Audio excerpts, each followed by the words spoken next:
السلام علیکم ورحمۃ اللہ وبرکاتہ۔ مولانا ابراہیم ریولہ صاحب کا بہت ہی اچھا بیان، دنیا کے اسباب کو اللہ نے کیوں پیدا کیا، ایمان اور افروز بیان۔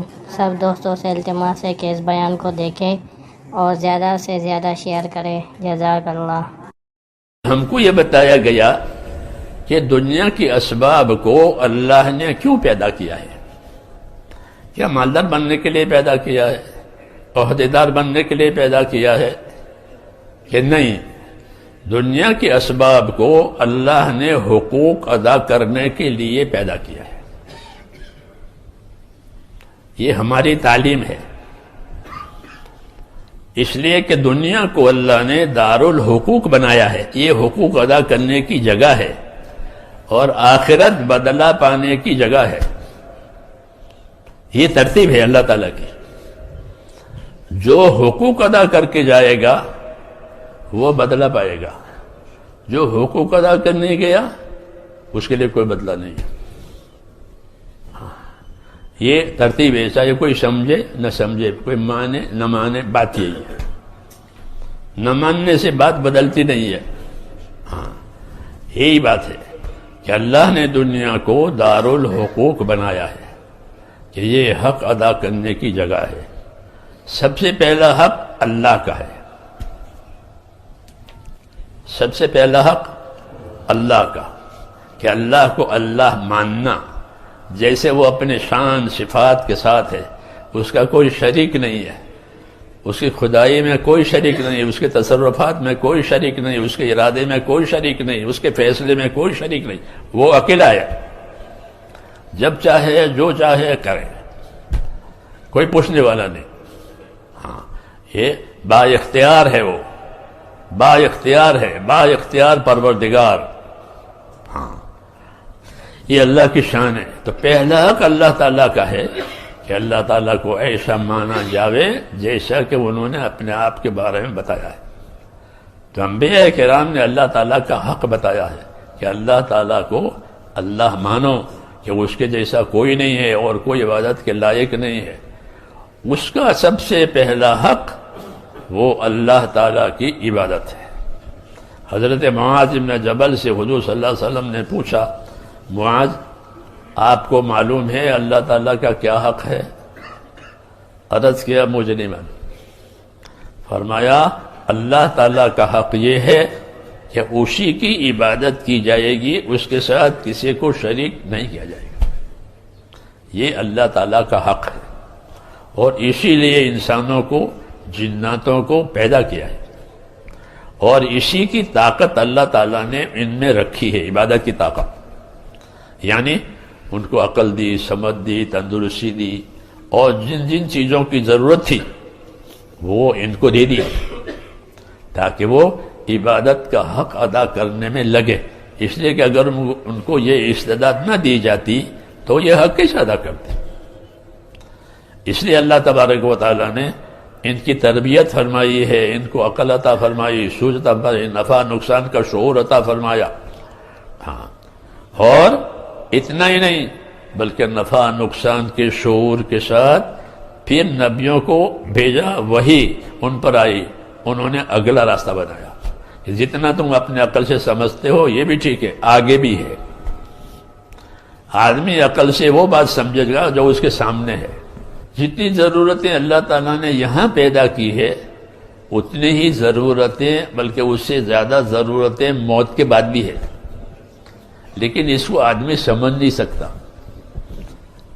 کیوں کہ وہ غیب میں ہے، عقل کام نہیں دے گی، کوئی اوزار، کوئی آلہ اس کو نہیں سمجھا سکتا۔ جیسے آج دور دور کی چیزیں، خبریں، وہ اسی دائرے تک ہے، جو اس دائرے کے باہر ہے وہاں تک یہ اوزار، یہ آلے کام نہیں کریں گے۔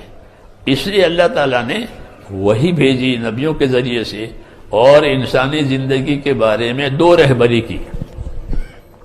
ایک رہبری زندگی گزارنے کے طریقوں کی، دوسری رہبری ان طریقوں کا کیا نتیجہ آئے گا اس کی۔ یہ دو رہبریاں نبیوں کے ذریعے سے اللہ تعالیٰ نے بنی آدم کو دی ہے۔ دیکھو یہ تمہاری زندگی ہے، یہ تمہارے اسباب ہے، تمہاری حیات ہے، اور یہ تمہاری ذمہ داری ہے. ہاں ان اسباب میں اگر تم نے حکم پورا کیا تو دنیا میں یہ ہوگا، موت کے بعد وہ ہوگا. یہ دعوت کہلاتی ہے کہ میرے عمل سے کیا ہوگا. ہاں میرے عمل سے کیا ہوگا یہ انسان کو بتایا جاوے کہ جن عملوں کے کرنے کا اللہ تعالیٰ نے حکم دیا ہے ان عملوں سے کیا ہوگا، دنیا میں کیا ہوگا، آخرت میں کیا ہوگا، یہ نبی بتائیں گے. دنیا کی چیزوں کے بارے میں تو جو ان کے تجربہ کار ہیں وہ بتائیں گے، لیکن انسانوں کے عمل سے کیا ہوگا وہ نبی بتائیں گے. کیونکہ نبیوں کی تعلیم عمل کرنے کے لیے ہوتی ہے کہ اپنی ذات کو استعمال کرو، اپنے مال کو استعمال کرو. ہاں کس طرح سے کہ جس طرح سے اللہ نے حکم دیا ہے. ایک تو اپنی ضرورتوں میں جان مال استعمال ہوتا ہے، اپنی راحتوں میں جان مال استعمال ہوتا ہے، وہ تو ایک معروف چیز ہے، سب کو معلوم ہے، غیر کو بھی معلوم ہے. اور ایک اپنی زندگی کو، اپنے اسباب کو اللہ کے حکموں کے مطابق استعمال کرنا اور ان اسباب سے اللہ تعالیٰ کے حکم پورے کرنا، یہ اصل نبی کی دعوت ہوتی ہے کہ اپنے اسباب سے اللہ تعالیٰ کے حکموں کو پورا کرو. جتنے اسباب دیں گے اتنے حکم دیں گے. جیسے ہم کو آنکھیں دی ہے تو آنکھوں کے حکم بھی دیے، کان دیے ہیں تو کانوں کے حکم دیے، مال دیا ہے تو مال کے حکم دیے ہیں، لباس دیا ہے لباس کے حکم دیے. جتنے اسباب اتنے احکام. تو چار دن کی زندگی میں تو اس کو مزہ آ جائے گا کہ کوئی پریشانی نہیں، آرام سے گزر گیا. لیکن موت کے بعد کچھ نہیں ہوگا. موت کے بعد کی زندگی نبیوں کے کہنے کے مطابق کہ وہ اصل زندگی ہے. موت کے بعد کی زندگی وہ اصل زندگی ہے. اس کو اللہ تعالیٰ نے ہمیشہ کے لیے بنا دیا ہے. ابد کہتے ہیں اس کو، ابد.